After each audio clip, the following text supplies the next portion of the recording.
Donald Trump ಮತ್ತೆ ಅವರ tariff ಇನ್ confusion ಎಂಡೇ ಆಯ್ತಲ್ಲ. ಒಂದ್ಸಲ 18%, ಒಂದ್ಸಲ 10%, ಒಂದ್ಸಲ 20%. ಸೊ ಬನ್ನಿ ಈ ಒಂದು ಕನ್ಫ್ಯೂಷನ್ನ ಕ್ಲಿಯರ್ ಮಾಡೋಣ. ನಮ್ಮ ಇಂಡಿಯಾ ಜೊತೆ ಟ್ಯಾರಿಫ್ ಡೀಲ್ ಬಂದ್ಬಿಟ್ಟು 18%ಗೆ ಡೀಲ್ ಆಗಿತ್ತು. ಬಟ್ ಈಗ US ಗೌರ್ಮೆಂಟ್ ಎಲ್ಲಾ ಟ್ಯಾರಿಫ್ ನ ಇಲ್ಲಿಗಲ್ ಅಂತ ಹೇಳಿ ಘೋಷಣೆ ಮಾಡಿದೆ. ಸೊ ಇದರಿಂದ ಡೊನಾಲ್ಡ್ ಟ್ರಂಪ್ ಅವ್ರು ಏನ್ ಮಾಡಿದ್ರು ಅಂದ್ರೆ ಸೆಕ್ಷನ್ 122 ಅನ್ನೋ ಪವರ್ ನ ಯೂಸ್ ಮಾಡ್ಕೊಂಡು ಎಲ್ಲಾ ಕಂಟ್ರಿ ಮೇಲೆ 10% ಟ್ಯಾರಿಫ್ ಹಾಕ್ಬೇಕು ಅಂತ ಅನೌನ್ಸ್ ಮಾಡಿದ್ರು. ಆಮೇಲೆ ಗೊತ್ತಾಯ್ತು ಅವ್ರಿಗೆ ಈ ಒಂದು ಸೆಕ್ಷನ್ ನ ಯೂಸ್ ಮಾಡ್ಕೊಂಡು ಅಪ್ ಟು 15% ಟ್ಯಾರಿಫ್ ನ ಹಾಕ್ಬೋದು ಅಂತ ಹೇಳಿ 15% ಟ್ಯಾರಿಫ್ ನ ಇಂಪೋಸ್ ಮಾಡಿದ್ರು. ಇಲ್ಲಿಗೆನೆ ಅವ್ರದ್ದು ಟ್ಯಾರಿಫ್ ಇಂದು ಎಂಡ್ ಆಗ್ಲಿಲ್ಲ. ಆಮೇಲೆ ಮತ್ತೆ ಅವರು ಸೆಕ್ಷನ್ 301 ಯೂಸ್ ಮಾಡ್ಕೊಂಡು ನಾನು ಮತ್ತೆ ಟ್ಯಾರಿಫ್ ಇಂಪೋಸ್ ಮಾಡ್ತೀನಿ ಅಂದಾಗ ಈಗ ಅದ್ರ ಮೇಲೆ ಇನ್ವೆಸ್ಟಿಗೇಷನ್ ಅನ್ನೋದು ನಡೀತಿದೆ.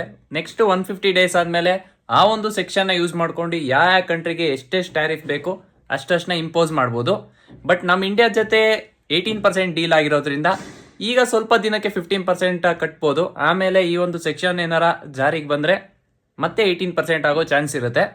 ಸೊ ಈ ನ್ಯೂಸ್ ಇಂದ ನಾಳೆ ಇಂಡಿಯನ್ ಮಾರ್ಕೆಟ್ಗೆ ಏನಾರ ಎಫೆಕ್ಟ್ ಆಗುತ್ತಾ ಅದನ್ನೆಲ್ಲ ತಿಳ್ಕೊಬೇಕು ಅಂದ್ರೆ ಈ ಪೇಜ್ ನ ಫಾಲೋ ಮಾಡ್ಕೊಳ್ಳಿ. ನಾಳೆ ಬೆಳಗ್ಗೆ ಸ್ಟೋರಿಲಿ ಎಲ್ಲಾ ನ್ಯೂಸ್ ಅಪ್ಡೇಟ್ ಆಗಿರುತ್ತೆ.